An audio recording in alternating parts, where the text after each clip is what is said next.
Hi, good evening. We're just waiting a few more minutes before we start.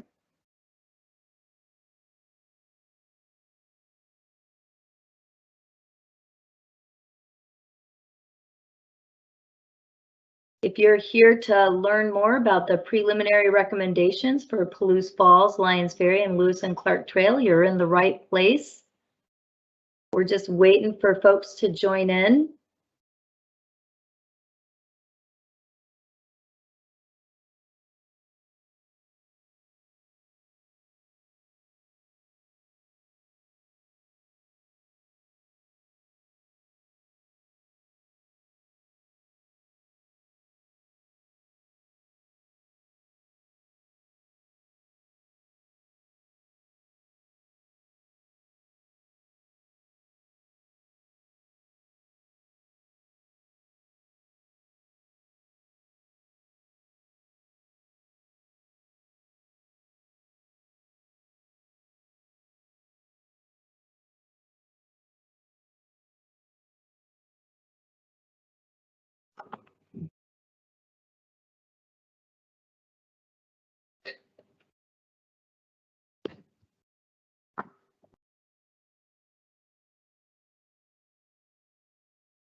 You're just joining us now. We are waiting a few more minutes for folks to join.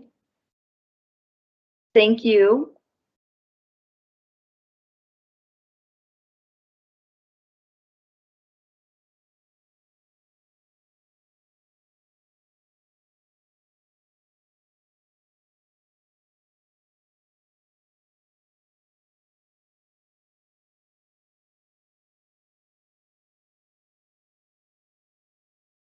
Okay.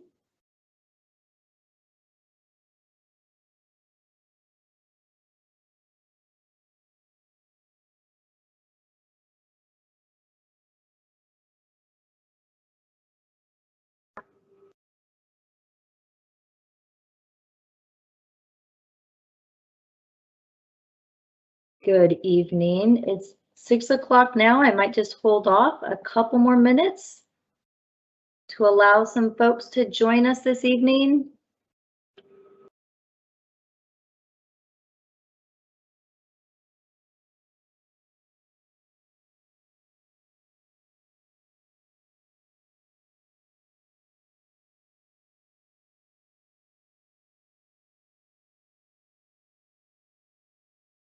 Okay.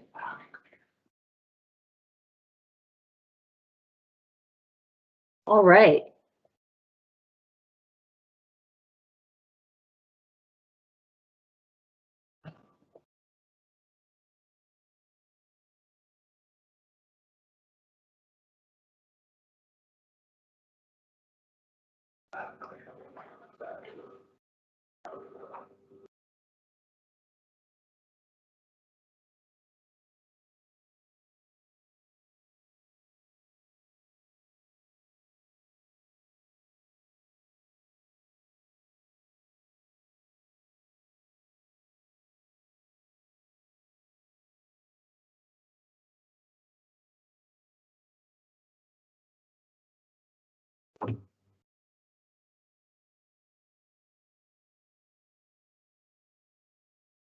Okay, it's just after 6. We can probably get started. Welcome, and thank you for joining us this evening. My name is Laura Moxham. I'm a parks planner with Washington State Parks. I am located out of Olympia, and I am the project lead for this planning project for Palouse Falls, Lyons Ferry, and Lewis and Clark Trail. We are here to talk about the preliminary recommendations for land classifications and long-term boundaries for these parks. So if that's why you've joined us, welcome. Thank you for joining us. We'll go ahead and start with some team introductions before we move into the agenda for the evening. So Melinda, why don't you introduce yourself? Thank you, Laura. Good evening, everyone. I'm Melinda Posner, a parks planner, and supporting Laura on this camp project. I look forward to talking with all of you. Good evening. I'm Jeremy Jalali, the Assistant Area Manager for the Blue Mountain area. Thanks for joining us.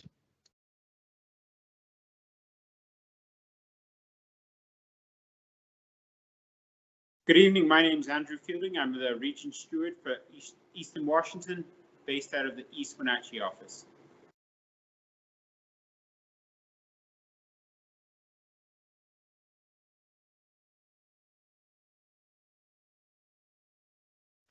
You're muted, Brian. Hi there, my name is Brian Patnode. I coordinate the design and construction projects in Eastern Washington, coming to you from Wenatchee, Washington. Hi, I'm Clara Dickinson-McQuarrie. I'm the program specialist for the Blue Mountain area, and I'm located at Lewis and Clark Trail State Park.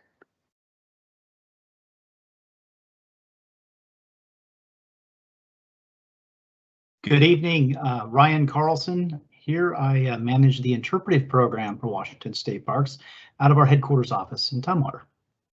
Thanks for joining us. Thank you, everyone. So those are the folks that have introduced themselves. You may hear from them later throughout the presentation and addressing some questions. There are some other folks behind the scenes that are also assisting with putting this virtual meeting on. So we thank them for their assistance. Thank you, team. Welcome, everyone. I'll go ahead and we can move on to our agenda. Our agenda for the evening. So the purpose of the meeting is to share the draft preliminary recommendations and collect feedback. We are going to go over the preliminary recommendation, which includes proposed land classifications and long-term boundaries for each of the 3 parks, Lewis and Clark Trail, Palouse Falls, and Lyons Ferry. Before getting into the details of each park, I will provide an overview of the camp process this evening and our collaboration with the Washington State Palouse Falls Tribal Work Group that we've established. We'll then go through the preliminary recommendations for each of the parks and provide time for you folks to provide comment on what you've heard. So we'll allow a 5-minute block and you can provide feedback in the comment section.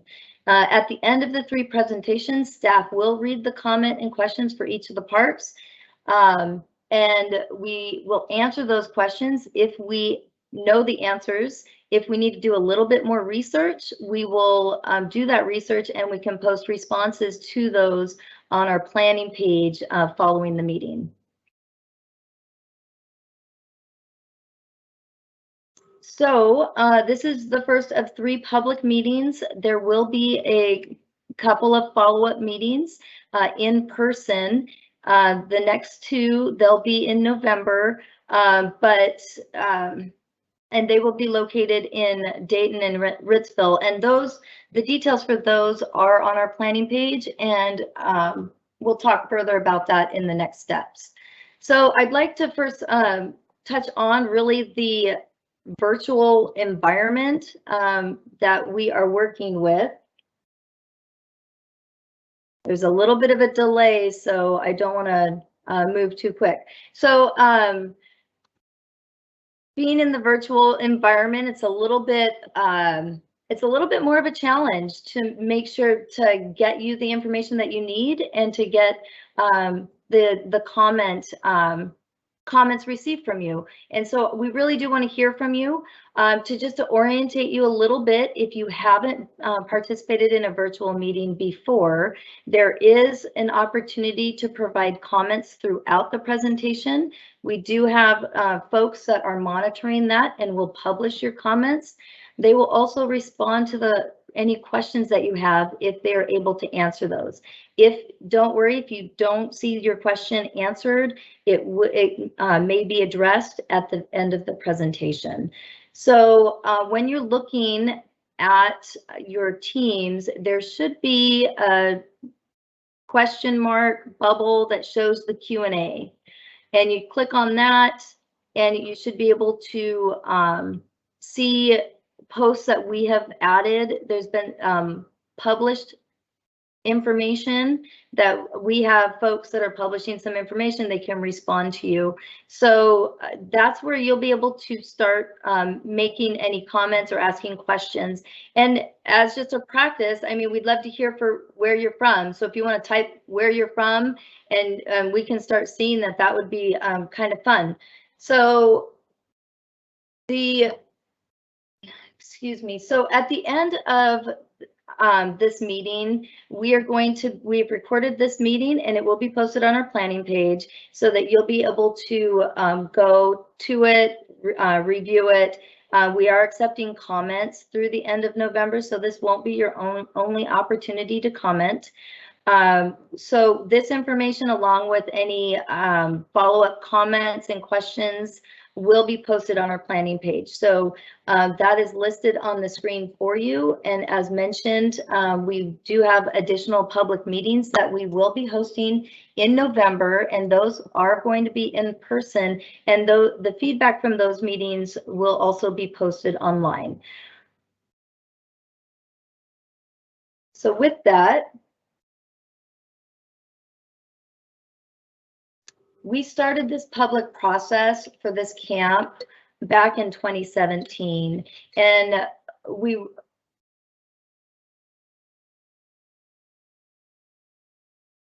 with the feedback, excuse me, I just got a little bit distracted there. So with the feedback about the key issues and at all of the 3 parks, we developed alternative approaches to address these issues. We held a virtual meeting in December and have crafted the preliminary recommendations for you today to walk through them with you. And with your input, along with the input that's received in these upcoming November meetings, we will then pull that together to come up with a final preliminary or final recommendation for the land classification and long-term boundary for each of these 3 parks. And that's where we are today. That final recommendation would go to our commission at their January commission meeting. And so we are looking forward to hearing what you think about the preliminary recommendations that we are presenting this evening. So as a quick review, there are 3 products of our classification and management plan. The first of which is the land classification for our park. We have 6 land classifications listed here from least to most restrictive. The colors we use on the maps the colors that you see here are those that are used on our maps. So they represent the use that is allowable in those specific areas on the maps. So if you've had an opportunity to review the materials on our planning page, you may have noticed that the top 4 classifications are what are being proposed at the 3 parks that we're talking about this evening. I'll briefly review these so we all have a better understanding of what it means. So to start with, the recreation area, which is in the pink, they're intended for medium to high intensity recreation uses. This is where we put things like our campgrounds, picnic shelters, or they are places expected to be used by a lot of people. Resource recreation areas in the blue are probably the majority of how we classify our state park system. They are intended for low to medium intensity recreation uses that are focused on the natural and cultural resources of the park. Things like trails. Our heritage areas in the yellow are places that are designated, for preservation, restoration, and interpretation of unique or unusual archaeological, historical, scientific, and/or cultural features. And it also includes traditional cultural properties, which are of statewide or national significance. And lastly, the natural areas classification we designate in orange, and these are places where the primary focus is on the preservation and interpretation of natural resources or features of significant ecological or geological value. Natural areas only allow low intensity recreational uses. So the second product of our camp is the long-term park boundary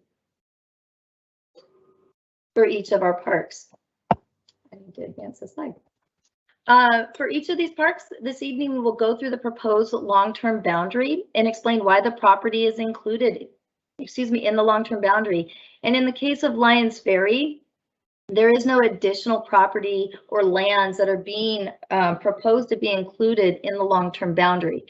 Both of these products of camp are what we are focusing on this evening and presenting this information to you. These products of camp are approved by our State Parks Commission, and we are anticipating that these go to our commission at its January commission meeting. And the third product of camp is the park management plan, and this is really the culmination of the entire public process. It all comes together in the park management plan and how are we going to manage the park. This is the document that is drafted that responds to issues and concerns that have been expressed by you, our partners and agency staff, and it outlines how the agency will manage or intends to manage the natural and cultural resources, as well as the recreational opportunities within a park. This document is drafted after the state parks, typically is drafted after the State Parks Commission makes their decision on the land use classification and long-term boundary for each of the parks. And this is a document that is signed by our State Parks Director. It does not go to our commission for their approval. So the State Environmental Policy Act requires that environmental impact review be done for proposed projects. State Parks goes through SEPA process for all of our camps. Because camps do set policy and they don't actually implement specific projects, camp plans are considered a non-project action. The draft SEPA checklist for this project has been developed and will be available for public comment. It should be posted on our planning page by the end of this week. This public meeting and any future meetings are opportunities for the public to provide input on environmental impacts. Comments are also collected from other agencies. The draft checklist will be posted, and we will continue to update that document as a living document until the final recommendation is developed. And at that time, our SEPA official will make a determination on the impact, and that would happen at the same time that we take the recommended or final land classification and long-term boundary for commission approval.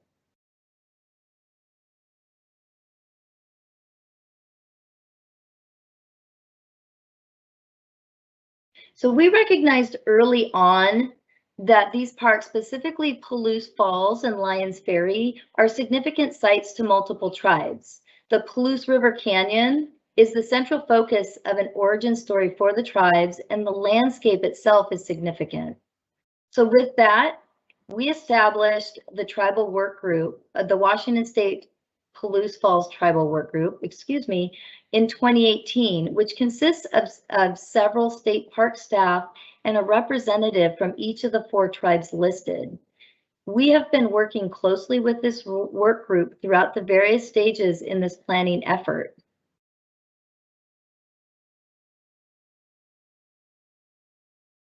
And we've come to better understand the significance of these parks to the tribes. Palouse Falls and Lyons Ferry are part of the Palouse River Canyon and are included within a traditional cultural property, which is referred to as a TCP. The significance of a TCP site is based upon historic cultural beliefs, customs, or practices, which may or may not be continuing today. So some notable examples in Washington State are Snoqualmie Falls and Mount St. Helens, because their association with Native American spiritual values. So, which is similar actually at Palouse Falls and Lyons Ferry.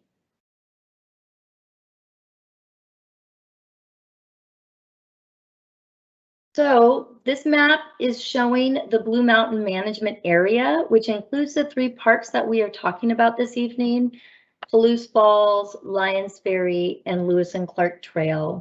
My colleague Melinda Posner will present the Lewis and Clark Trail recommendations, and we'll start with that one first. Thank you, Laura. Waiting for the red box there. A little bit of delay. Thank you. So if you don't mind advancing the slides for me, the first slide should be this one, Lewis and Clark Trail State Park.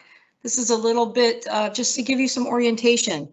Lewis and Clark Trail State Park is a 36-acre camping park with 1,300 feet of freshwater shoreline along the Touchy River. It's located on both sides of Highway 12, about halfway between Waitsburg and Dayton. With the river, the Touchy River, running along its northern boundary and the abundance of trees here, the park is a welcome oasis in the midst of the dry and often very hot Palouse landscape. On the north side of Highway 12 exists the official campground, which includes a group campsite, comfort station, and a range of overnight accommodations, and a natural trail along the Touchy River, as well as our administrative offices. The south side of Highway 12 is our day use area. This includes a comfort station, some historic structures, interpretive displays, and a large green area for picnicking and open play. Next slide.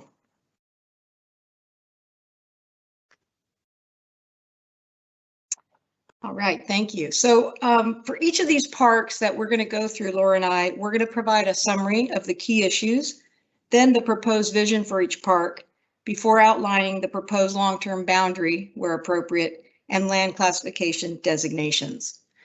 So Lewis and Clark Trail, in terms of key issues, first of all, there's several areas that are routinely impacted by flooding. So much so that some of these areas are unusable for most of the recreation season. And on the south side of the park, south side of Highway 12 and the day use area in particular, flooding has closed a section of the park that offered parking and picnicking.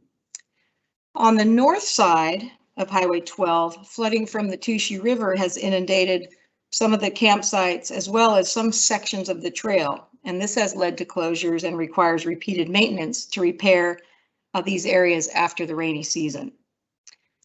The other key issue we have going on here is Highway 12.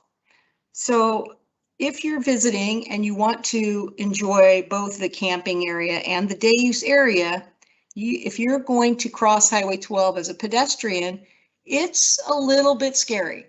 It's a pretty busy and high speed corridor. It doesn't qualify for any of the highway alerts like flashing lights or other traffic calming measures. So it's a dangerous area to cross. And in addition, when folks are pulling in or pulling out in their vehicles, there isn't a lot of space for turning, acceleration, deceleration, and again, creates a little bit of a traffic hazard. So that's another issue. On the north side, the existing campground is small. Most of the sites are small, somewhat outdated. Many recreational vehicles are too big for the sites here. Redesign for a variety of sites and orientations is desirable. The south side of the park, as I mentioned, includes some historic structures and green space, but it suffers from a lack of cohesive theme and design for the interpretive facilities and with limited activities to attract visitors for more than a rest stop stay. The historic restroom and kitchen were built in 1934 on this side of the park. These require protection and could be part of an interpretive and facility update that are more attractive to today's visitors. The park does offer some opportunities to improve and expand trails, taking advantage of the Touchy River and providing more water access and water recreation opportunities, and potentially developing more trails for those who want to cover more ground, and a potential link to the linear trail that is being considered from Dayton to Waitsburg. So those are some of the key issues that we were challenged to address in this camp plan.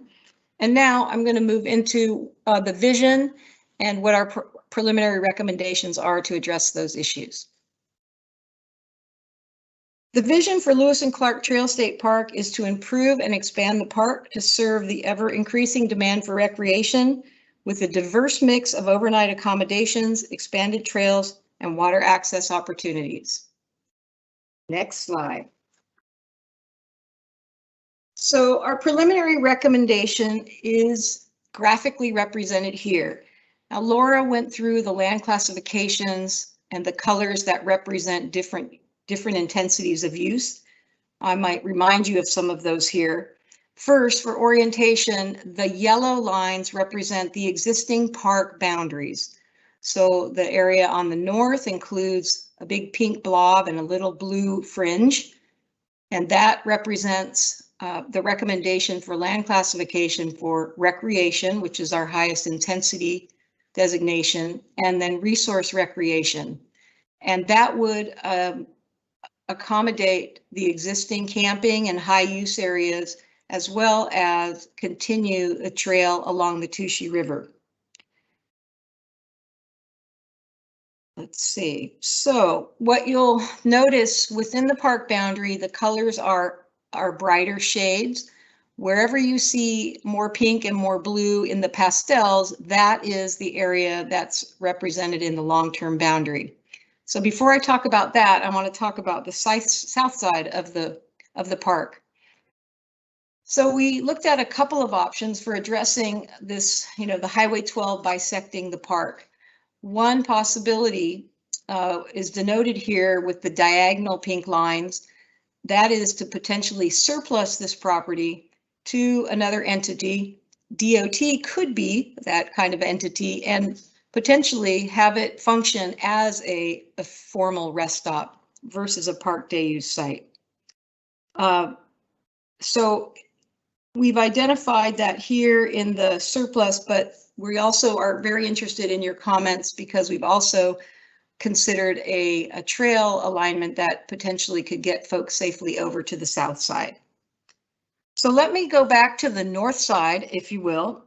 So the pink and blue, as I mentioned, in the park boundary represent a continuation of the existing campground and trail along the river.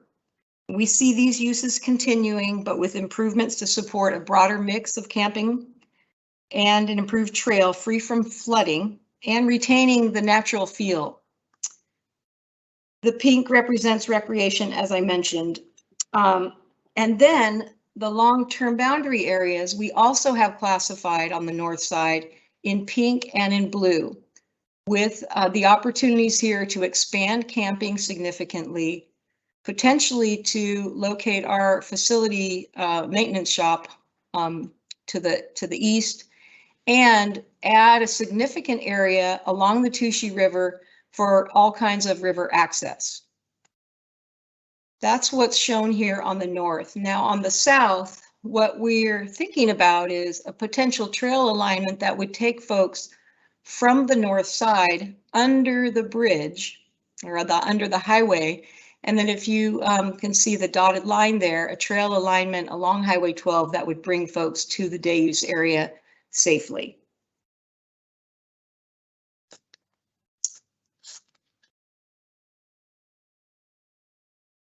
Okay, so I believe, let's see the next slide. I think that's a quick summary of our recommendations.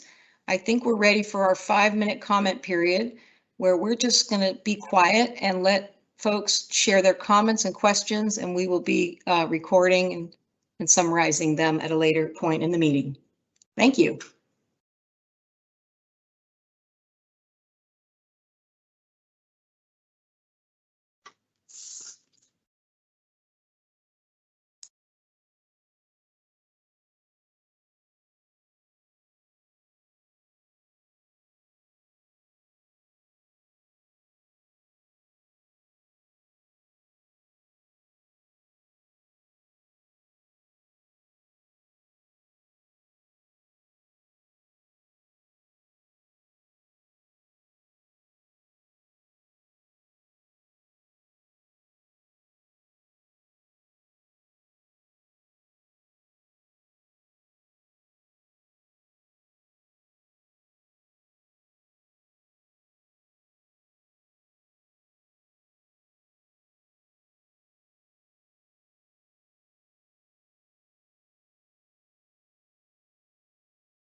So it appears we may have had a technical error, technical issue, excuse me, and the comments and questions section was turned off. It is now on. Please feel free to add your questions, comments, thoughts in the comment section. Thank you.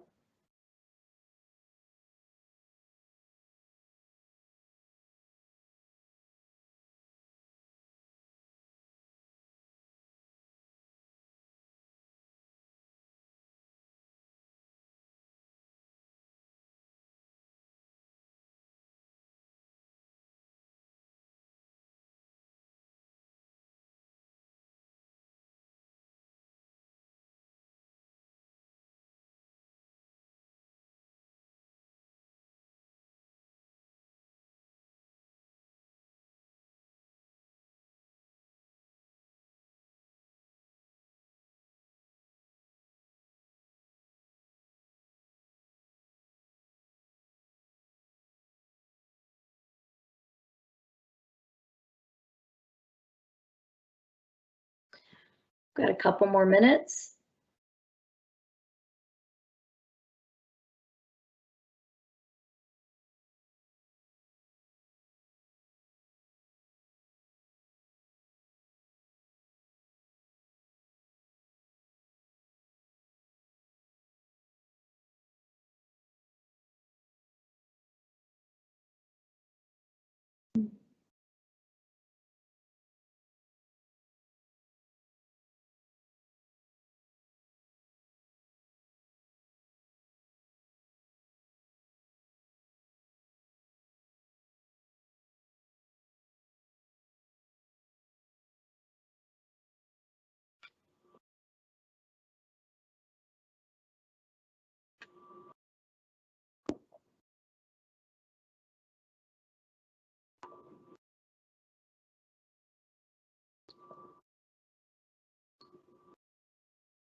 All right, as we're starting to wrap up this comment period, just one more minute.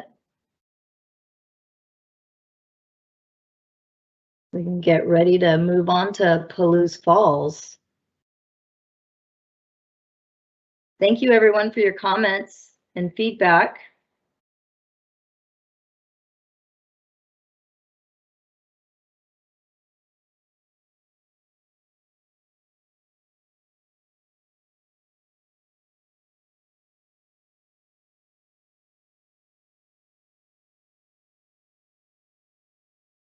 All right, so although we've allowed the 5-minute comment period, again, this is not your only opportunity to comment or ask questions. So if you feel like you would like to provide additional feedback or you have some thoughts on Lewis and Clark Trail, then by all means add that into the comment. Thank you, Melinda, and thank you everyone for taking the time to comment on Lewis and Clark Trail. I know it's a postage stamp park, but it's definitely important. And I'm very excited about the potential expansion for the recreational opportunities at the park. So now we'll be moving on to Palouse Falls, and we'll talk about the recommendations there. But so where are we in the state? Many of you probably may know this, but some of you may not. So have you heard of the town of Washtenaw? Well, Palouse Falls is, as the crow flies, just southeast of Washtenaw. It is about a 25-minute drive from there, and from Ritzville, the park is almost directly south by just over an hour's drive. 5 miles south of the park is Lyons Ferry State Park, which is on the confluence of the Snake and the Palouse rivers. As you can see here on the map, The park itself is 105 acres. Excuse me. It is really a hidden gem in our park system. It is amazing as you're driving out there that it's totally flat. There's no indication that there is a large canyon with a magnificent waterfall awaiting to be discovered. It's not until you drive down the county road, the 5-mile county road, and drop into the park that you begin to experience the breathtaking view of the falls and the Palouse River Canyon. It really is truly amazing and one of the most unique parks in our state park system. It is clearly a destination park, and one that you really need to be intentional about driving to. It is located in both Franklin and Whitman counties, and the county boundary is actually the Palouse River, which kind of cuts through the park. So part of understanding how we arrived at the preliminary recommendations for this park, it's important to understand some of the issues that this park has been facing over the last 50 years, which has been primarily driven by the increase in visitation. The park itself has not seen much in the way of facility upgrades, and yet since 2010, visitation has doubled, going from 85,000 annual visitors to 170,000, most of which are coming during a high peak season, typically the spring months, 4 to 5 month window. So we really don't expect visitor visitation to decrease. In fact, our population in Washington State continues to increase. So these issues are going to continue and likely worsen if steps aren't taken now to protect the park for future generations. So the first key issue that I'd like to talk about is public safety. This is a very remote park with limited cell coverage. And when I say limited, that's being kind. It's very limited cell coverage. Services for food and water are at a minimum 5 miles down the road at the confluence of the Snake and Palouse River, where Lyons Ferry is. There is a private campground across the river that has a restaurant and some grocery amenities. In the event of an emergency, you're at least an hour or more away from a hospital. The terrain is remote and rugged, and visitors oftentimes come unprepared with not enough water and inappropriate shoes for the terrain. And then they proceed to explore the park, ignoring many of the warning signs. There have been fatalities from visitors falling off of the cliff edge and drownings that have happened in the plunge pool below while swimming.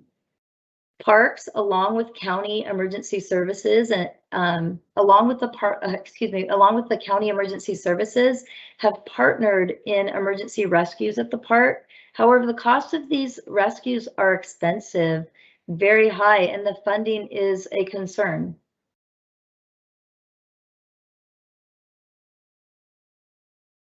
The best views of the park are within the developed footprint where there are 3 designated viewpoints.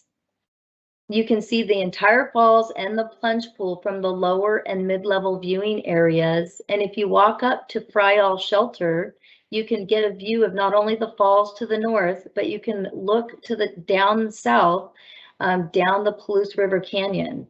In all of these photos I've shown you, in order to get to these locations, one must trespass over railroad property to the north or south of the developed footprint of the park. These areas are signed to indicate the dangers and risks, yet visitors continue unsanctioned activities, scrambling up or down steep and unstable rocks and slopes to get a better view.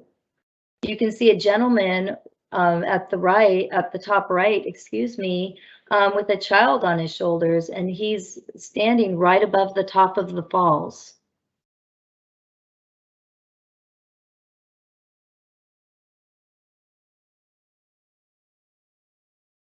In addition to the public safety, I waited for the slide to update.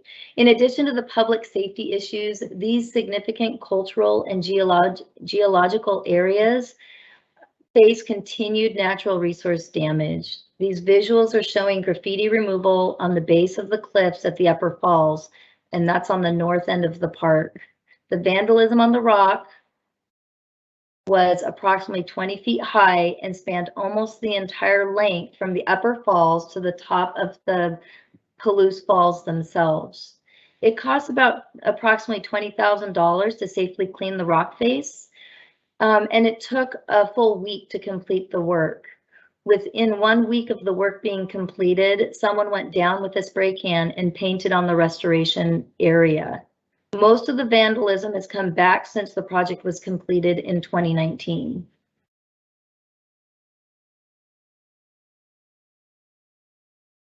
This visual shows the sprawl across the top of the falls and visitors climbing the Castle Rock. Some Native Americans reference this site, this rock, as Coyote's puppies from their origin story, underscoring the cultural significance of this area. This too has been vandalized, and because of its location next to the main falls, it is too dangerous to clean. This behavior shows a general lack of knowledge and respect of the landscape and for the TCP.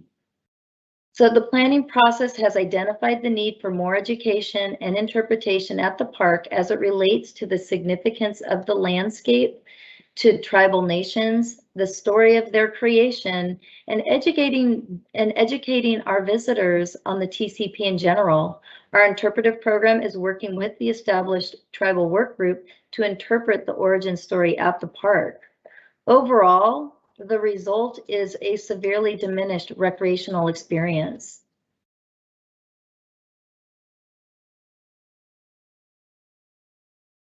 As mentioned, natural resource damage at the park is quite extensive. These visuals show the scarring of the landscape because of the many social or unsanctioned trails at the park. You can see from the aerial photograph the damage to the bluff. The Palouse shrub steppe is slow growing, so to restore these areas will take years for vegetation to be reestablished.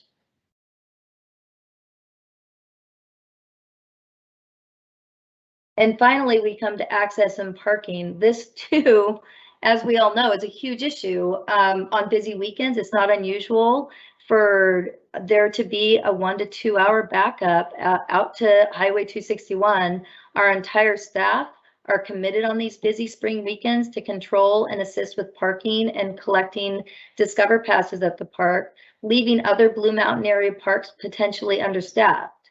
All of these issues were considered throughout the process to get us to our preliminary recommendations and the vision of the park that we have for the future.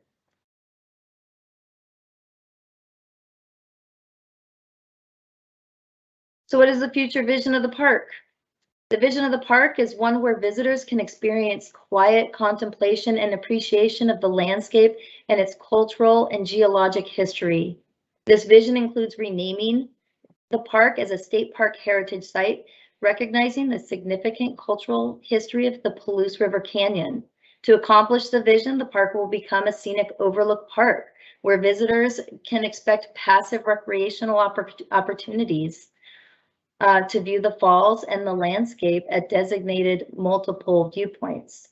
It will only be open for day use activities, and to protect the visitor experience, prioritize safety, and protect the resources, methods will be considered to manage visitation at the park,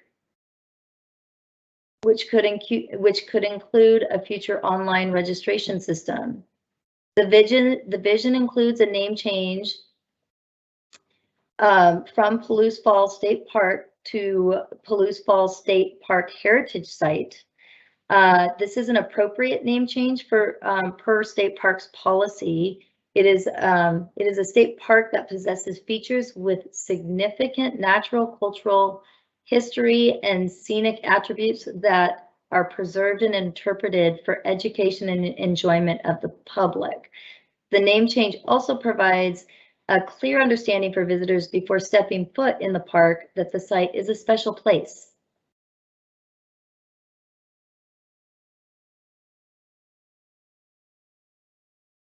So now that we went through the vision and talked about some of the key issues that we have been experiencing at the park, The first thing that we will look at when we're is the proposed long-term boundary, really from a zoomed out perspective. This gives you a more holistic viewpoint. The current park boundary, as Melinda had described, is indicated with the yellow line. Palouse Falls is actually a 100-acre park, so the actual park itself, I don't know if you guys can see my marker on the screen, the cursor. The park itself, as it stands, includes this property, and it's lined by that yellow boundary. This is where it's a little bit more awkward being a one-way conversation. So the lighter shades are what's being proposed to be included in the long-term boundary. These darker shades are what's already in the boundary of the park.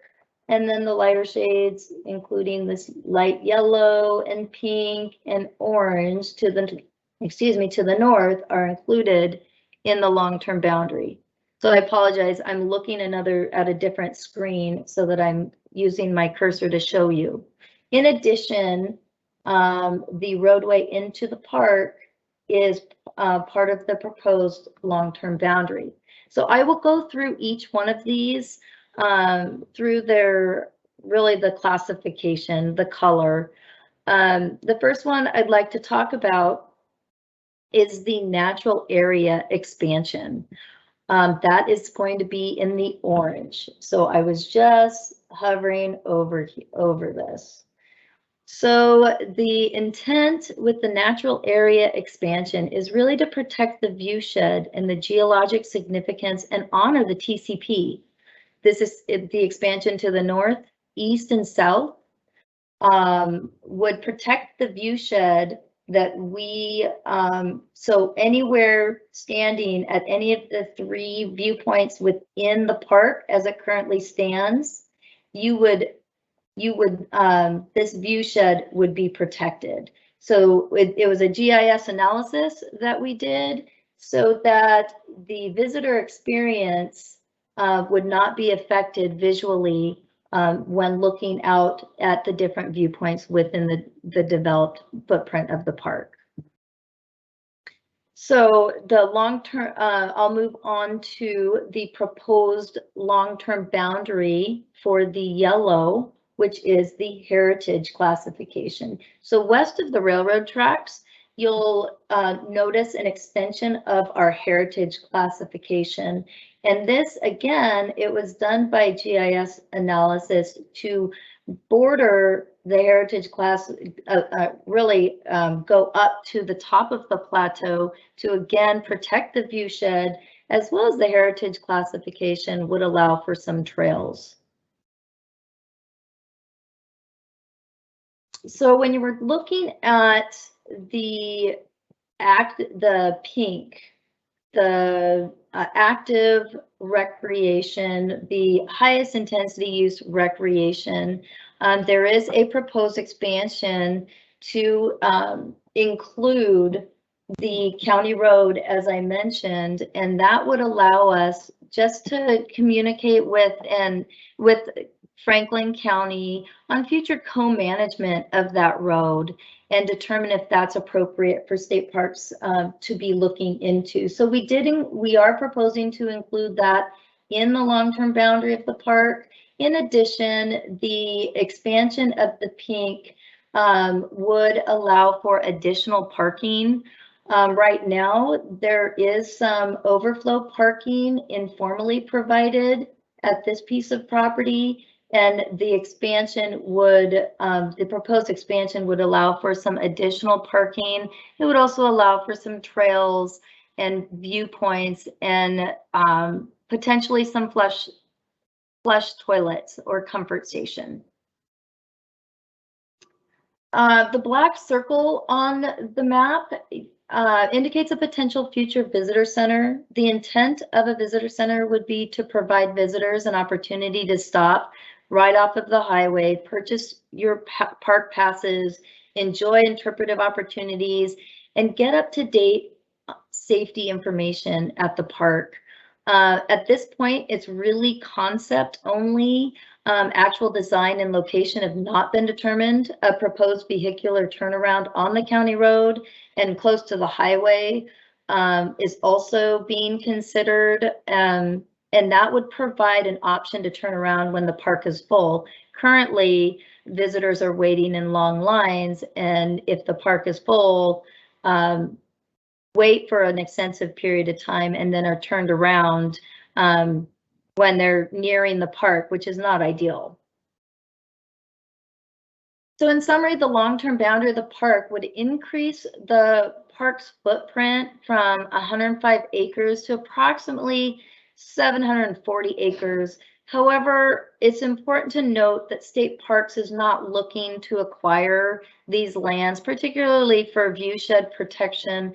There's a lot of different ways that State Parks could accomplish this goal and meet the vision of what we're seeing, what we're trying to accomplish out here at Palouse Falls.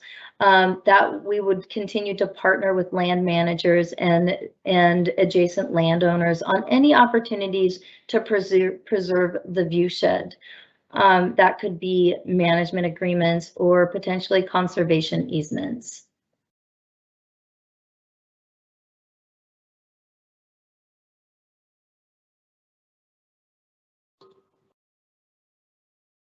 So now I will walk through each of the land classifications. We just talked about long-term boundary and the proposed extension of the long-term boundary.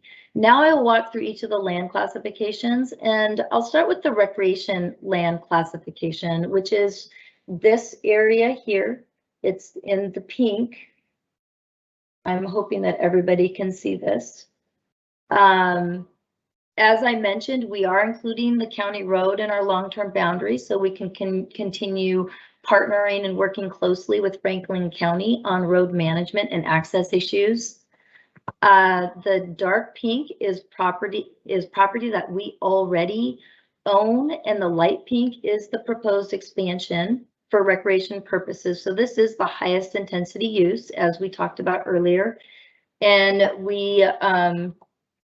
the intent here would we would look at additional parking opportunities, look at the opportunity of providing flush toilets, and that is why the recreation extends north of the county road, is that there may be some necessary infrastructure that would need to be placed north of the county road.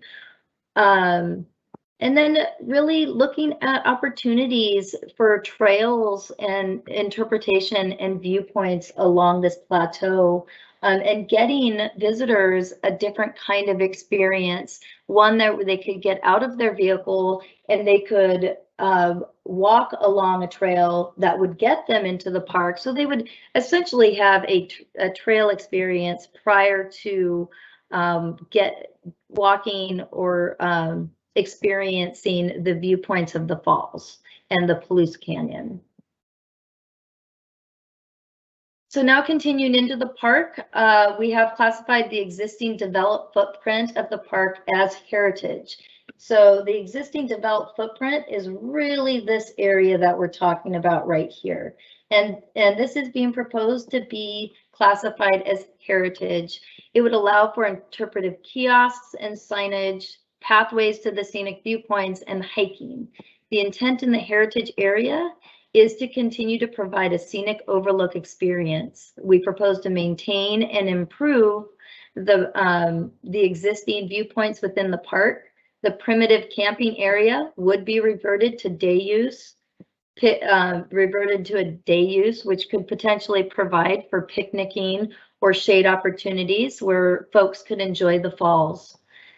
So there is recognition that visitors are anxious and for a variety of perspectives. So the intent would be to look at an option of formalizing a potential loop trail on the bluff.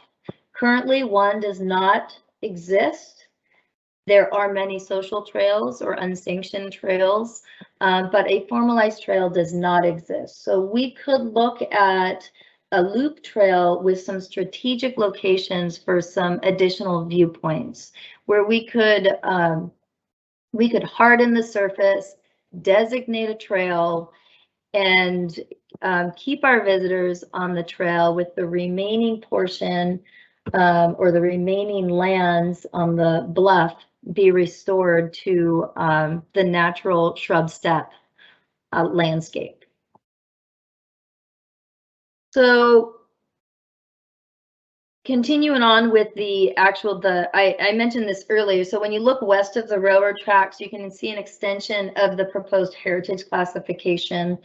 And so again, it's this larger area. And this is really, again, to protect the viewshed and provides, it could provide for some additional trail opportunities. So all of the lands, and this is a big one, you see the majority of the land classification outside of the viewpoint area or the bluff to the north, east, and south are either classified as natural area.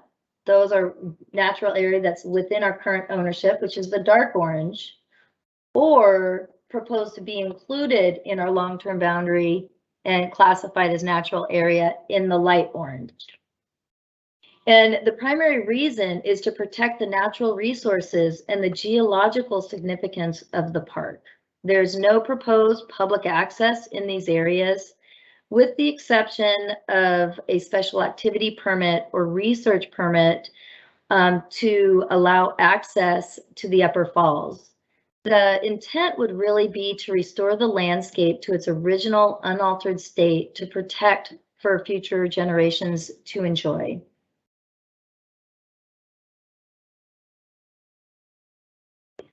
This park, in light of our vision, this park would support passive recreational opportunities with the thought that Lyons Ferry State Park could support the more active recreational interests, including overnight camping.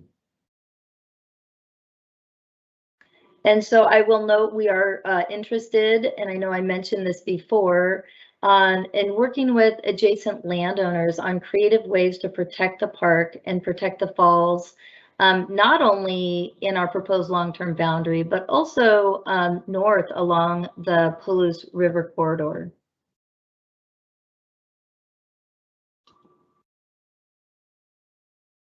So in addition to bringing, us bringing the long-term boundary and proposed land classification to our commission for their decision, there's a couple of other decisions that we will be asking for our commission to approve. One of which is under our heritage classification. There's a number of uses that we have proposed, some of which are conditionally approved. And so those conditional items or facilities, I should say, would need to go to our commission for approval. And those are listed on the slide. And what you'll see is heritage areas actually allow for many different types of facilities, but many of those require conditional approval by our State Parks Commission. So that would be one of the decision, probably the third, excuse me, one of the decisions the commission would be making at its January meeting. In addition, we will be asking the commission to approve the name change for the park. And moving forward, State Parks can work collaboratively with this vision. Moving forward, State Parks can continue to work collaboratively with the tribes on restoration efforts and interpretive opportunities within the park. So there's some exciting work that we could be partnering with our with the tribes on moving forward. So I know that was a heavy lift. And it's always a little bit of a challenge when we're doing this virtual environment. There's no level of engagement back and forth. So we'll take 5 minutes. Maybe you need some more time to digest some of this information. But please feel free to take some time write some questions, comments, your thoughts. We're definitely interested in hearing what you have to say. Thank you so much.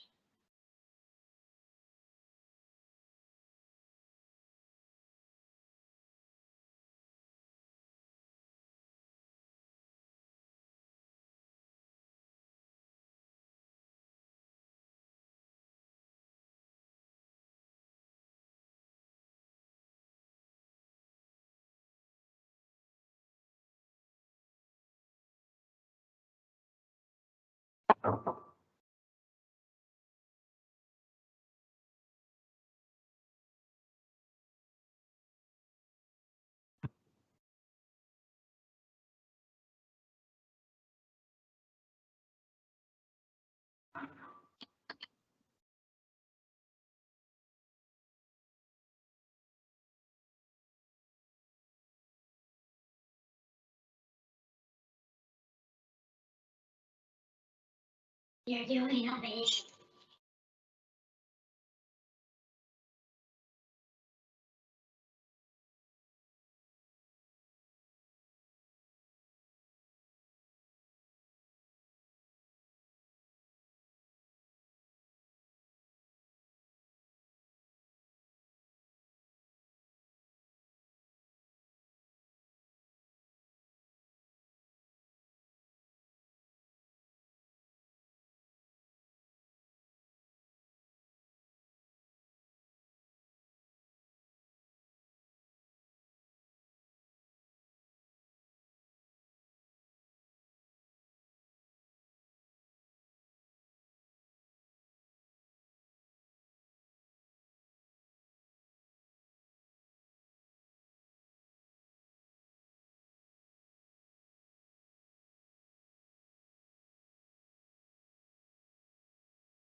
We have a couple more minutes. I know there's a pretty significant delay also. So I want to make sure people feel like they have an opportunity to get their comments included.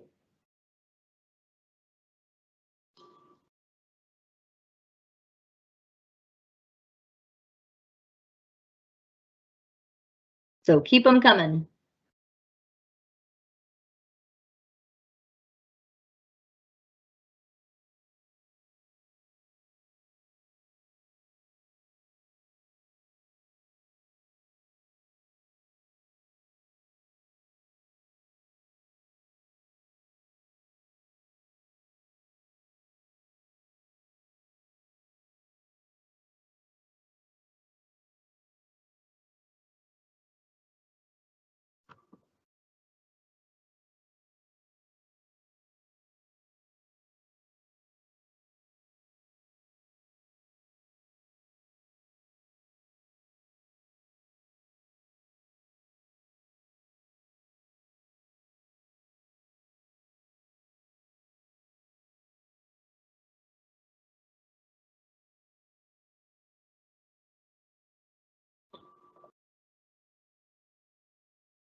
No,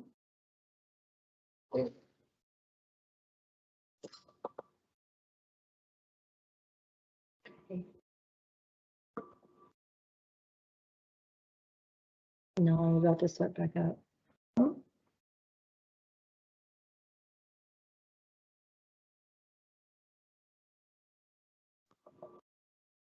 Okay, it's been over 5 minutes. I hesitate to move on too quickly. I mean, there's probably some good thoughts coming our way, but saying that, we're right on track with our agenda for the evening. And it might just be time to head south to Lyons Ferry State Park.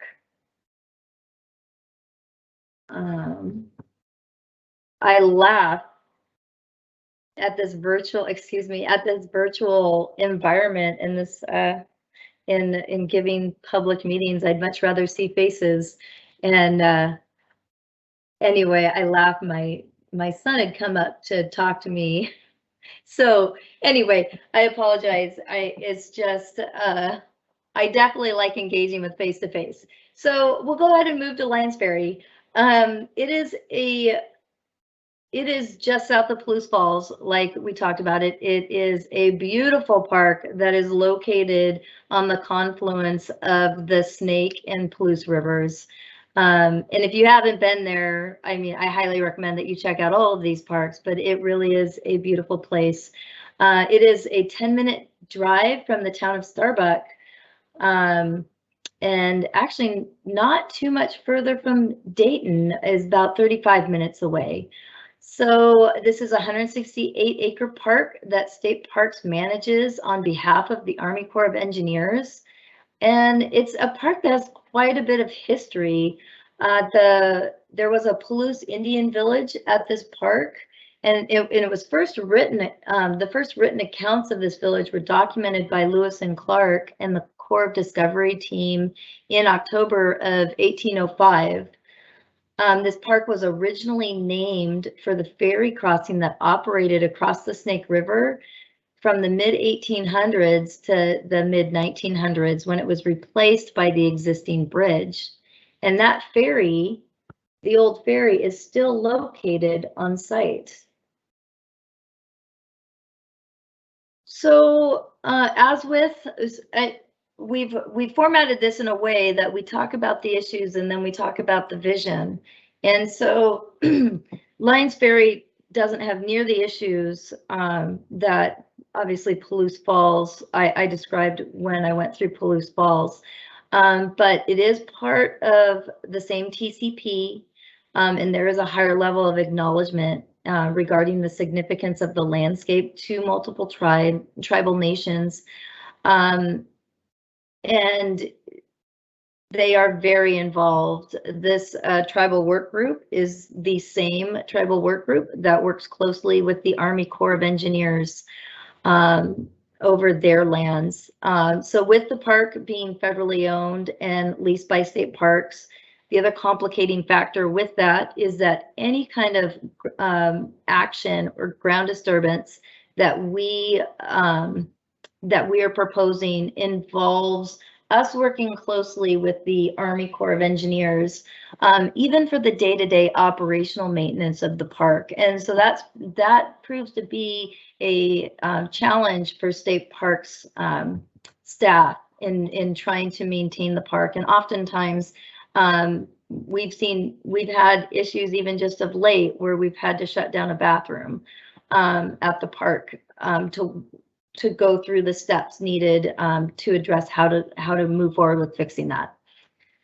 So with the rich cultural history at this park, it does require special consideration in protection of the cultural resources and further enhancing opportunities for interpretation. The old ferry, like I said, is located at the park and has really been a topic of interest in past public meetings. It does present some challenges as far as what should be done. For those that are not familiar, with the ferry, it is in a condition where both state parks and the Army Corps of Engineers are concerned with the stability and whether or not the ferry has the potential to be restored.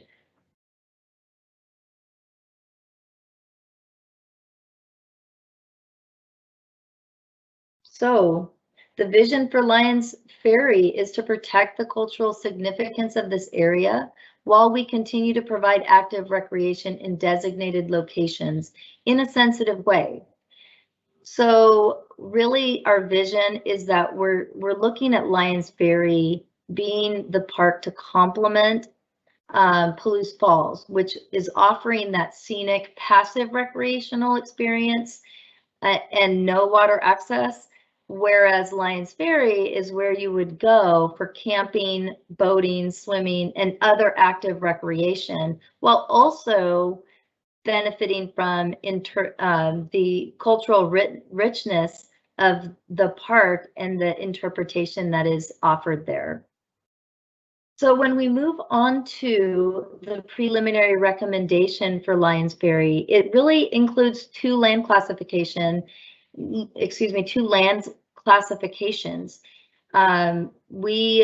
And no proposed long-term boundary. As I mentioned, this is a leased park with the Army Corps. The Army Corps of Engineers owns the surrounding property, and there is no need for state parks to move forward with increasing our proposed lease boundary to the Army Corps. They are managing it consistent with how we are managing Lyons Ferry. So I'll go over the two different land classifications as you see on the screen. There's really only one map to review. I know with Palouse Falls, I reviewed several with you. This one is really simplified.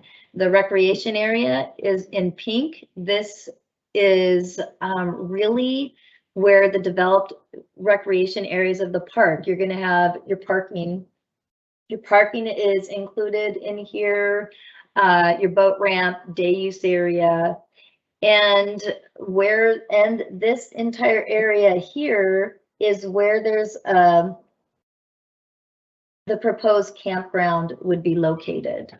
So this is the only addition to the existing recreational uses at the park. So the recreational opportunities for active recreation are classified in the pink. And up here, you'll notice that we put a little bubble of pink. That is our staff. There's some staff housing and maintenance shed, which would not be appropriate to put under a heritage classification. The remainder of the park, is in heritage, which is the yellow. And as you already know from the Palouse Falls discussion, heritage areas are designated for the preservation and restoration and interpretation of historically, archaeologically, and cultural features, as well as TCPs that are of statewide and national significance. So essentially, Lyons Ferry is one that it's not only part of a TCP, but it's culturally significant. There's property within Lyons Ferry. It's a high priority park. So we are recognizing the TCP. We are limiting public access to areas outside of the active recreation, and which would include restoration of the shrub steppe landscape, which would be really eliminating social trails at Lyons Ferry that aren't deemed appropriate. So again, in a heritage classification, trails are allowed, interpretation and signage are allowed. And so those uses would continue in a sensitive and in an intentional way.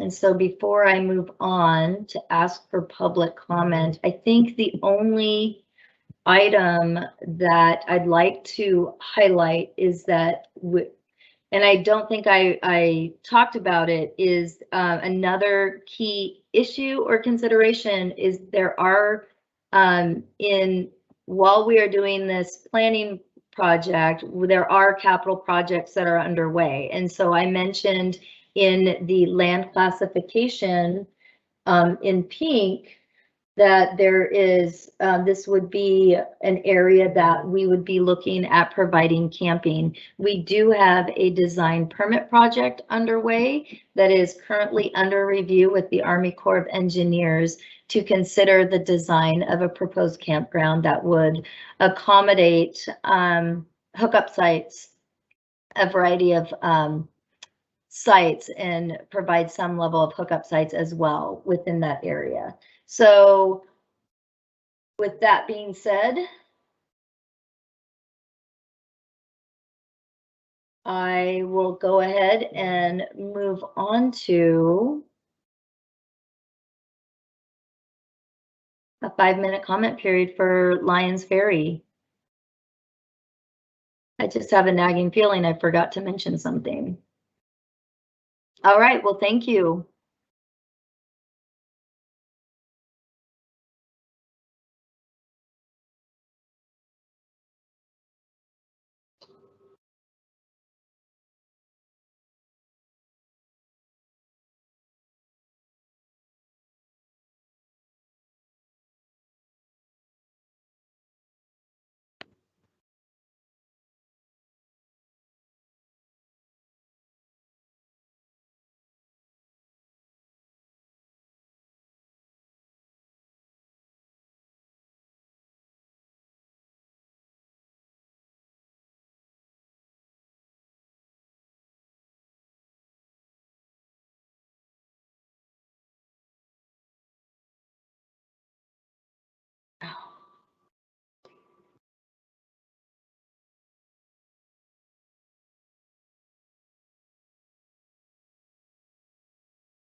Okay.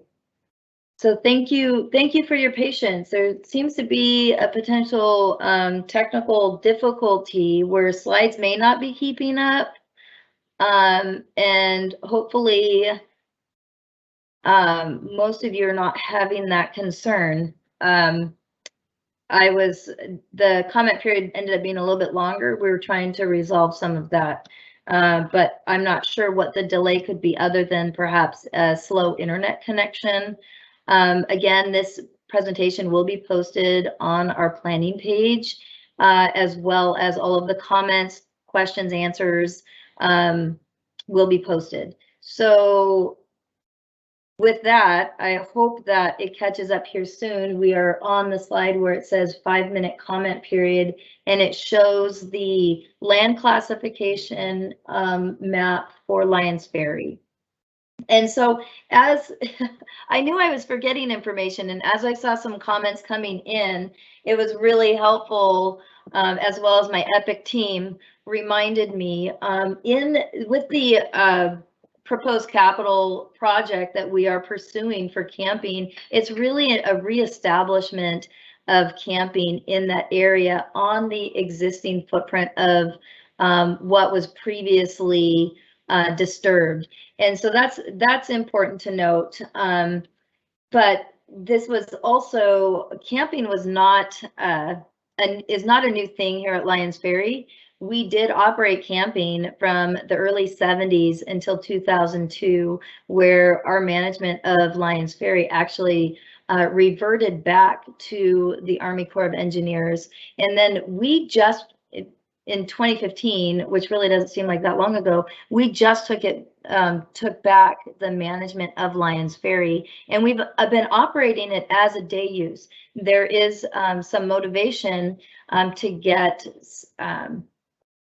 the motivation in the way of capital funding that has been appropriated to get a campground redeveloped, and so that we can start offering the overnight accommodations and camping at Lyons Ferry. Someone in the comments did ask about the yellow spit. And yes, even though it's classified as heritage, there are some existing facilities within that heritage boundary, including a hand launch in this location, as well as a vault toilet. It actually is just beyond that that levee. So this is a man-made levee, but there's a hand launch in this location. The existing ferry is over here as well.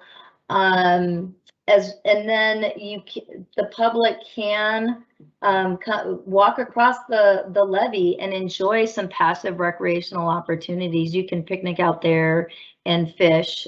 So those are some existing opportunities that have been enjoyed historically at those locations. So with that, we are moving into actually a really exciting time for me personally. I like some level of engagement, so we are going to be looking at reading back all of the comments that we received from you tonight, and our team will be doing our best to answer any questions that have been raised. In the event that we need to do a little bit more research on our end, then we will certainly do that research, and we will follow up with posting those materials on our planning page. You've heard me repeat it probably about 20 times. The meeting, the recorded meeting will be posted, as well as we've got some stellar teammates that have been documenting all of the comments that have been coming in. We're going to be reading those. We'll document responses to those if we're unable to answer them right now, and then we'll get that all posted, ideally shortly after this meeting, perhaps by the end of the week or early next week. So I just want to hit next steps before we review all the comments that have been received. We do have 2 upcoming meetings. We're doing additional outreach. We really do want to hear from the community. So on November 8th, we will be conducting a public meeting in Dayton, and on the 9th, we will be in Ritzville. Excuse me. The exact locations and addresses are posted on our website. The public meetings, I believe, start at 6.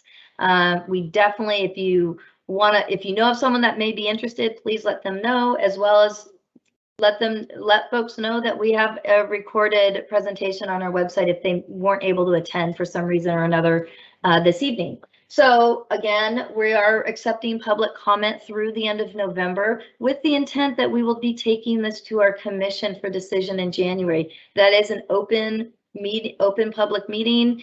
You are more than welcome to attend and speak to our commission directly. So with that, we will go ahead and the comments, we'll go over the comments that have been received for Lewis and Clark Trail. And we've been doing our best to collate those comments into park specific documents. However, it's a little bit challenging trying to decipher which park, or perhaps comments apply to both parks. So we've just done our best, and we're going to continue to do that through the remainder of the meeting. So Clara, it will be reading these comments and questions, and we will address them as we can. Thank you so much.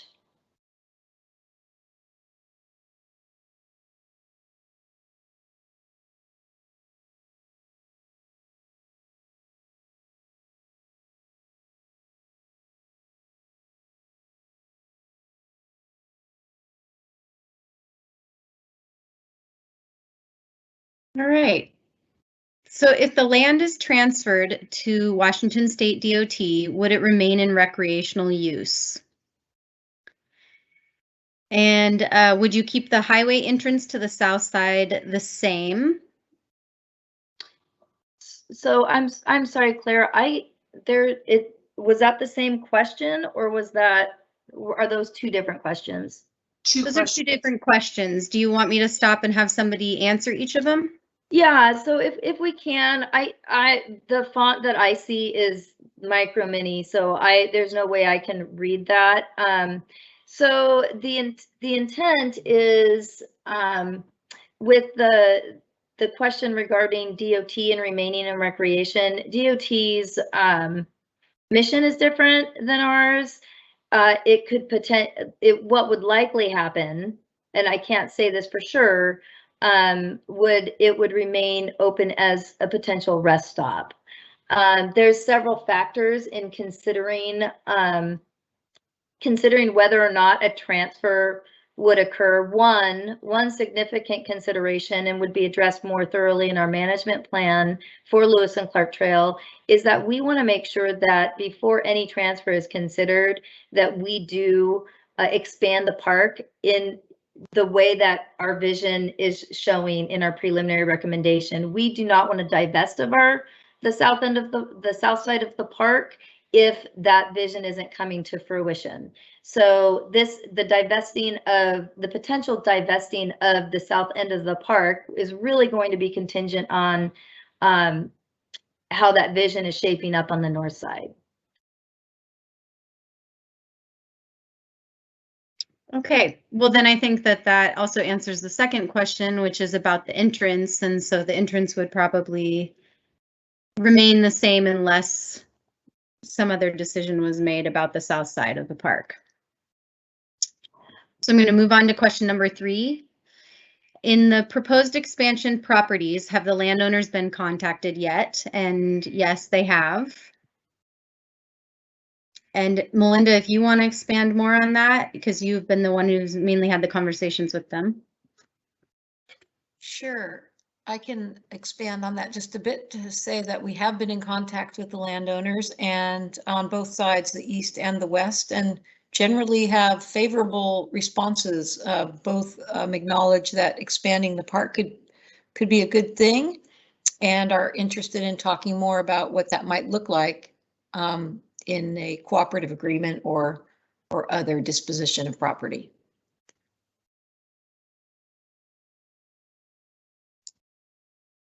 All right, I like the idea of expansion on the north side, providing more river access. Great idea. Thank you for that comment. Would the entrance to the south side day use from the highway stay the same? That's one we've already answered.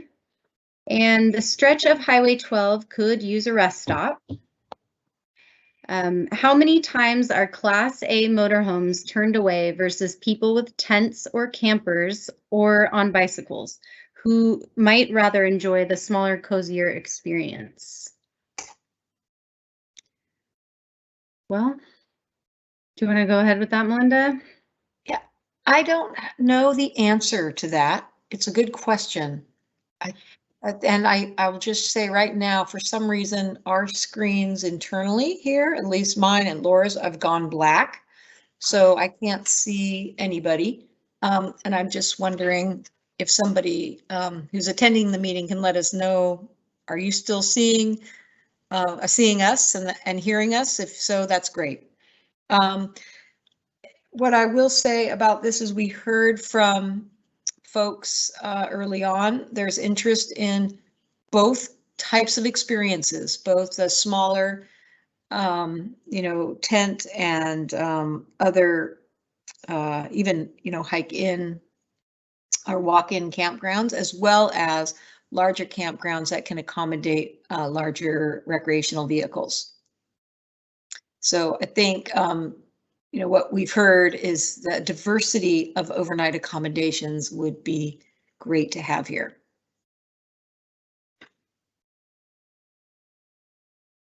All right, thank you. What about the Lewis and Clark Heritage Marker? Will it be moved?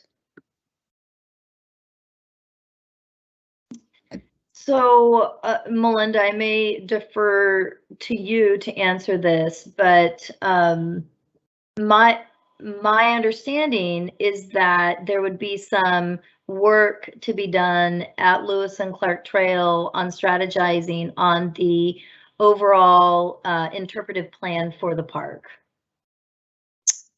And perhaps, Ryan, you may have some additional thoughts on that.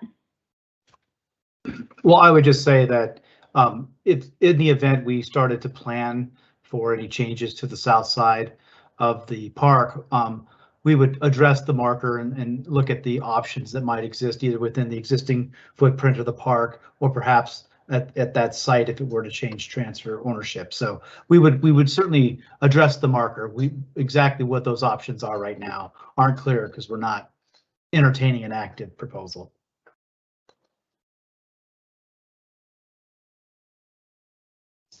People have confirmed that they can see the screen. Thanks, Nikki. And that's all the questions for Lewis and Clark Trail. So I'm sorry to interrupt. Something did happen with our technology because for some reason comments have been shut off again. So can we take a quick look to see how we can turn those back on? They're open. Pardon me? They're open. Okay. Perfect.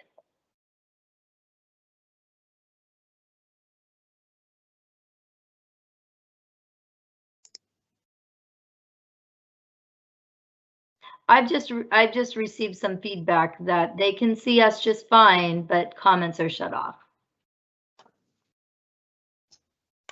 They're not shut off right now, and 2 people have used the comments to say that they can see everything just fine. Okay, perfect. Thank you. I apologize for the technical issues, at least that some of us are experiencing. So then I apologize again. I don't see the screen. I have a black screen. So moving on from the comments at Lewis and Clark Trail, we will, Brian, it will be reading the comments for Palouse Falls. Thanks, Laura. I can see the comments. Thanks, Laura. I can see the comments just fine. And Nikki for putting those together. So if everyone can hear me okay, I'll just start reading through those.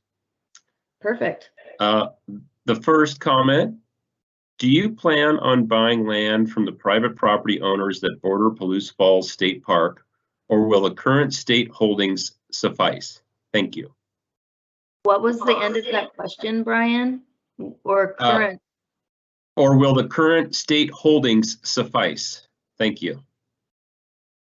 So the proposed long-term boundary And I mentioned this briefly in the presentation. The proposed long-term boundary, particularly to the east, was quite extensive. And State Parks is not proposing to acquire that much land.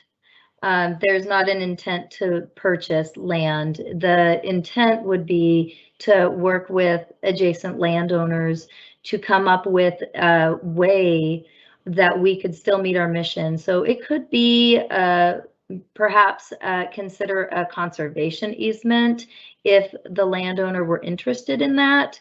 But we're not looking to acquire the land per se. Thank you. What agency or departments or tribes would be responsible in case of fires? Thank you. So, and I'm going to rely on some local support from my team. I know that DNR provides fire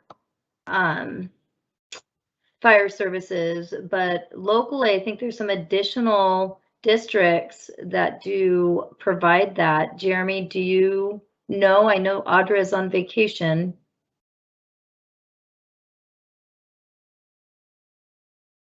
You may be muted, Jeremy. Laura, what was your question again? So can you repeat the question, Brian? Sure. Yeah. What was your question again, Laura? Jeremy, what agency or departments or tribes would be responsible in case of fires? Laura, what was your question again? Oh, he might not be hearing us. So what agency, what tribes, agencies, or departments would be responsible for fires at Palouse Falls? Can you hear us, Jeremy? Laura, can you hear me? Yeah, we can hear you.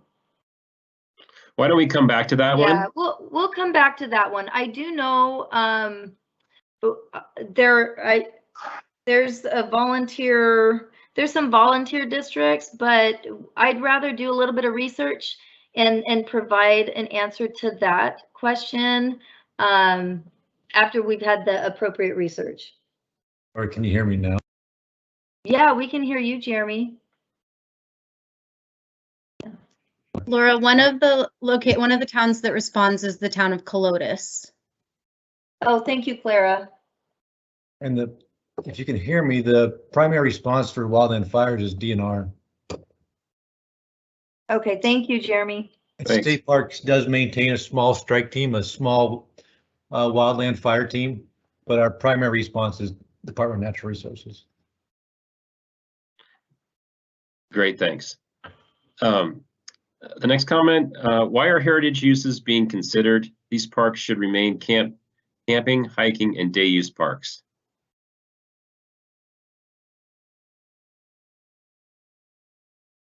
Why are heritage classifications being considered? And can you follow up with the rest of that question, please?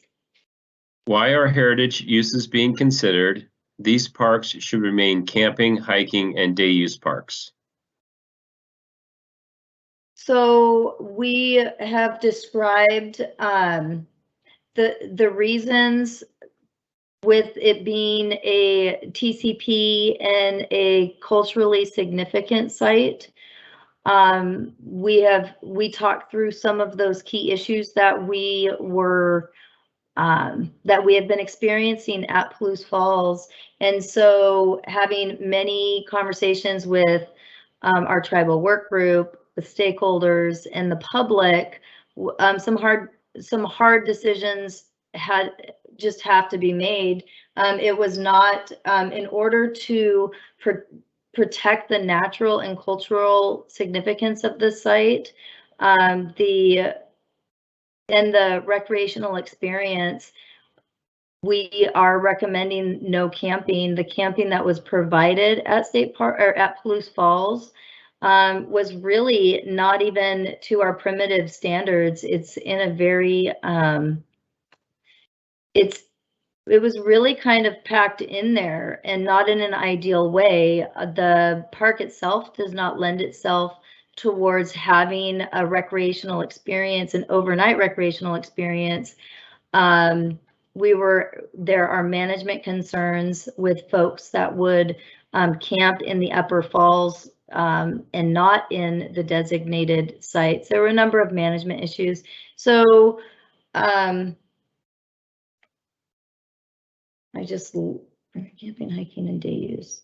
So does the team have anything to add to that? I think that you pretty much touched on it, Laura. The cultural and natural significance of Palouse Falls. Camping will remain at, or is still being proposed for the renovation project of the existing campground at Lyons Ferry.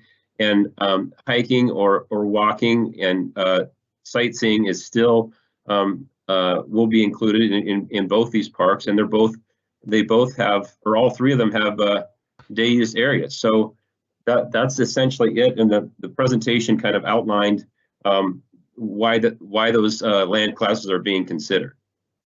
And we can follow up later on with a response on the website if there's a follow-up question to that particular item.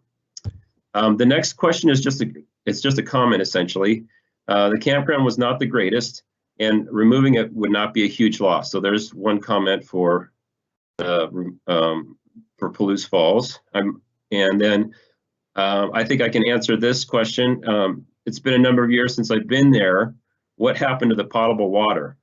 And water is very difficult to find at in this area. We did have a spring source that we recently converted to a well in partnership with DNR.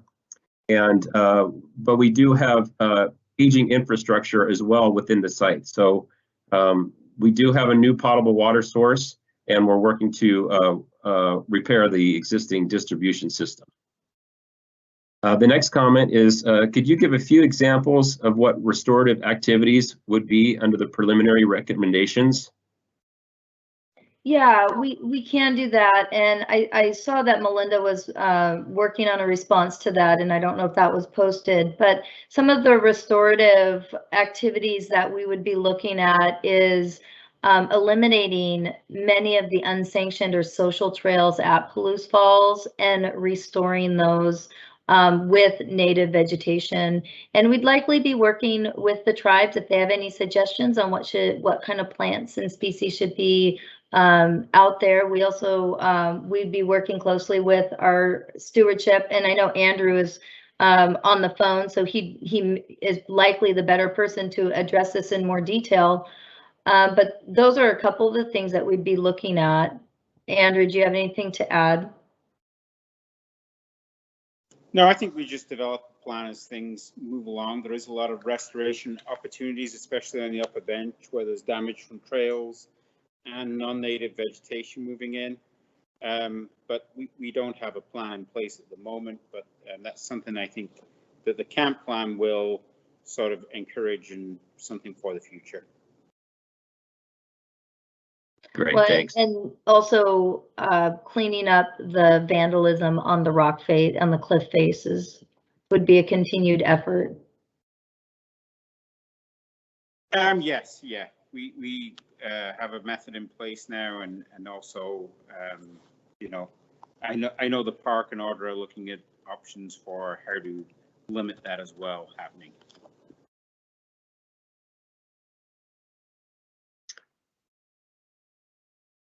Okay. The next comment is making safer trails would really help.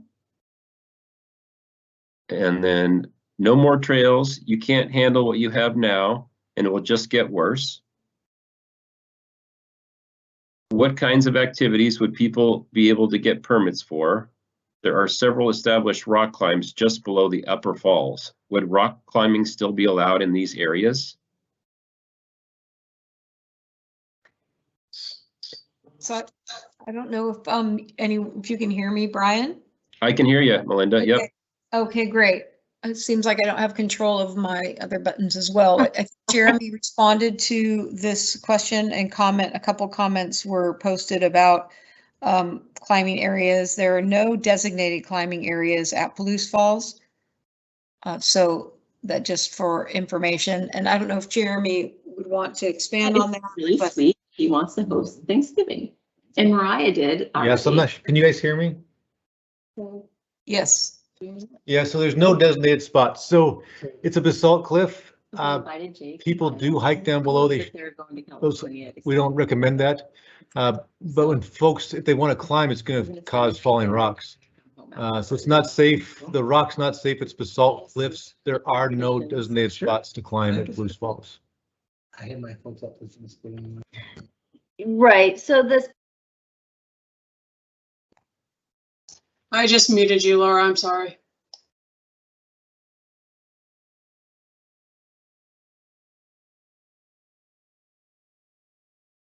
Okay, well, Laura's trying to respond to that. I think we'll come back to that in a second.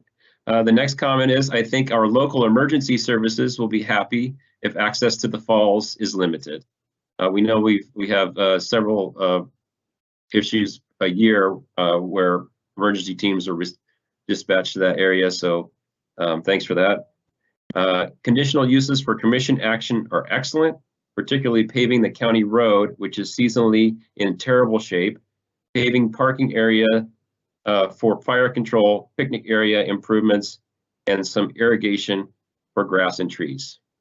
Thank you. How would you get utilities, water, for instance, for an orientation center? Are there water rights available for this level of development? Again, we do have a new well down in the day use area that is some distance from the proposed visitor center, but like Laura mentioned in the presentation, this is conceptual in nature and would be a jumping off point for any sort of visitor experience. But again, a site has not technically been selected, and this is conceptual in nature. And if there, so that would have to be explored during that time through a feasibility analysis when we get to that point. The next comment is, so I know there are established climbing routes in the area and it looks like you would be restricting access. So there's another comment about climbing. I'm not sure if Laura is unmuted yet or not. can you hear me? There you go, gotcha. Okay, Yeah. so I don't have controls, so I'm not sure what's going on with my screen, and I don't want to log out of this. So that is correct. This is not an activity that would be permitted along the cliff face anymore. It's not something that was a designated climbing route, and this would not be something that would be encouraged, and certainly it would not be allowed. Thanks, Laura. Thank you. The next question is, will there be an effort to tell the stories of the native Palouse Indians, as well as the first homesteaders and settlers in the interpretive center? Ryan? Hi there. I did answer this in the chat. As it's been expressed earlier, this is a concept at this point in time. And if we were to move forward with a feasibility assessment that found that there was an actual capacity to do something here, one of the elements that we would do is do a formal outreach strategy to the sovereign tribes of the area, as well as interested stakeholders. So that would be a future step among a pathway that we have not yet begun. Thanks, Ryan. That was a great place for astronomy, a very dark place, something to keep in mind. And I'd like to just add on to that. Brian, can you hear me? Again, yeah. Yeah, okay, so yes, that was a consideration that the team has talked about, and one of the possible solutions would be to allow a special activity permit for that type of use. And that so that was definitely something that was discussed, and park staff are open to that special activity permit for that use. The astronomy you're referring to, correct? Yes. Mm-hmm. Thank you. This is a question. How can you enforce no trail access? Well, that's an excellent question, and the thought process behind that is we would be signing it, and work through education. part of the challenge up at Palouse Falls right now is that the public is unaware of the cultural significance that the site has to tribal nations. And so by bringing awareness to that increases the level of respect that's shown to the landscape.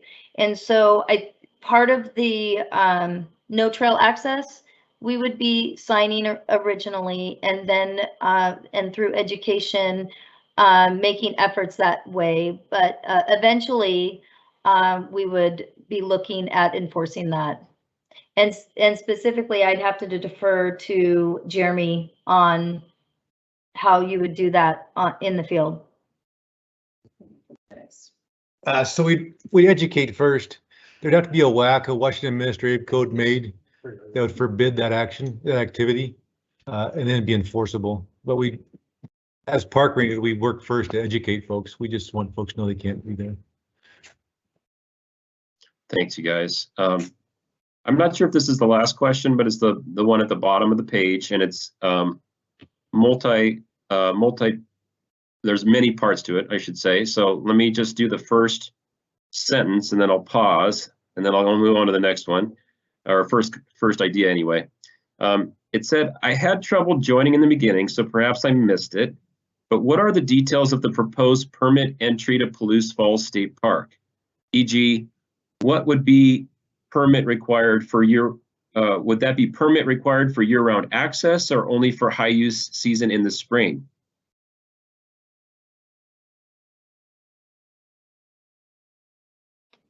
I'm just reading through it, Brian. I have it up on a different screen. Okay.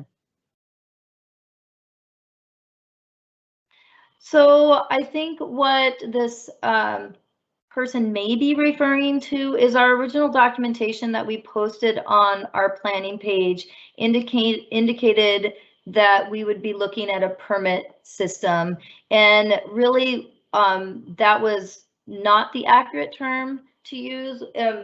There's a potential to, in order to protect visitor experience and manage the resources and protect the resources at the site, we may be looking at having to do an online registration, which would require park visitors to go online and complete information, and at the same time, get the level of education about safety, about Palouse Falls and expectations out there, and inform them about the cultural sensitivity, and have that level of awareness prior to going out to the park. From there, we collect information and data, and there is, adaptive management approaches that, if deemed appropriate, we may have to look at managing access. But that's not part of this, the land use classification or the long-term boundary. That's something that would be more thoroughly vetted in our management plan. However, right now, the way we're looking at it is that we would look at an online registration system potentially. And Melinda, I know you've been doing some more work on that. Okay. Did you read through that second part, Laura, or do you want me to read it? Would that be required for year-round access or only for the high use season in the spring? So, that's an excellent question, because one of the discussions is that if that were something that were seriously considered and it was something that we decided to implement to manage, it would likely start out as a pilot and for that high use season. So really, we just don't know enough right now. It's in the discussion, and it could be a potential, but we would likely implement a pilot, because this is not the only park in our system that sees this high level of use and has these sensitive nature that this park does as far as the cultural significance and the natural resources that are at the site. this is not the only park in our system. It's a larger conversation that we as an agency are having. Thank you. And there's a couple other parts to this, and it just has to be, or considering the lack of cell service in the vicinity, would all trips to Palouse Falls need to be planned in advance, or drop in would no longer be an option. And so again, we're still working out the details on that, and it would be part of a management plan. That's a second part to the camp process. That's a bit of a follow-up. And if anyone else wants to jump in and add details of that, that's good. And then, since Lyons Ferry does not currently have camping facilities, would there be a period where camping would cease to be available at Palouse Falls and not yet available at Lyons Ferry? And that's another good question. Assuming that this goes to the commission in November and we get some sort of decision, we are actively working the design and permit process for Lyons Ferry. And so that's a good question that I think we need to look into and get some more information in terms of the timing. If this camp and this preliminary recommendation is approved as the final recommendation via the commission.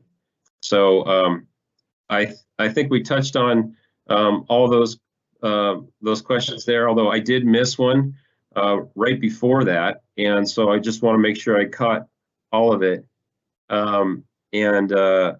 Again, if anyone wants to follow up on any of these, feel free, but I'm going to get this last question here, and it says, many, including myself, have used this park for many years. Please do not create or change the park, become a bureaucratic mess. Leave it alone. So with that, I think that we've touched on all of the questions. And again, if we need to add more detail or follow up on any of these, we'll have an opportunity to do that and post it on the website. So I think that those are all the questions for Palouse Falls, and I'm going to hand it over to, or back to Laura, and then she's going to hand it over to the next person to read Lyons Ferry comments. Thank you, Brian. Yeah. The next person, we are going to hand this over to Ryan, and he will read the comments, and we will do our best to answer any questions. Thank you, Laura. So looking at the questions for Lyons Ferry, adding campsites both for RV and tents is great. Appreciate the comment. Does the yellow on the spit area mean no access or just heritage designation? And I believe Laura did explain that in a follow-up, that it does not mean no access. It just means it's being managed under heritage area land classification and the types of uses and conditional uses that would be approved by the commission. What happens to Lyons Ferry if the dams along the Snake River are removed? And I don't have a response to that. I don't think there's been any conversation in that level of planning, but I could be wrong. No, you are correct. I do not know the answer to that. Okay. So moving down to the fourth question, have you considered a name change that reflects the much deeper tribal use of the park? That is an excellent question. And admittedly, early on, we did not talk about name change. Now, that does not mean that we shouldn't be having that conversation. That is currently not in the proposal for Lyons Ferry.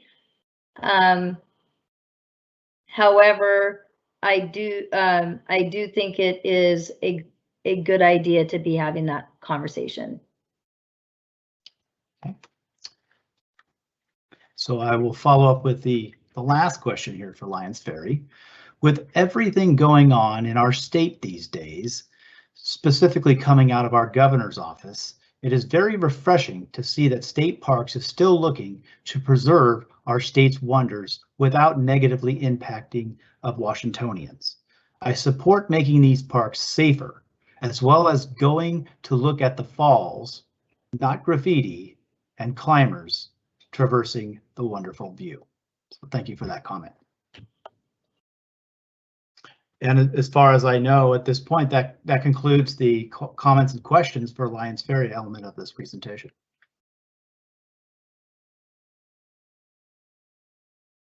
Thank you.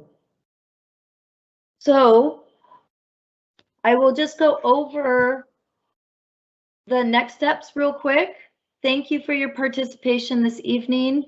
I apologize for the technical difficulties that we've been experiencing. I hope that it did not affect you in a great deal, in a great manner. But we do have the upcoming public meetings on November 8th and 9th.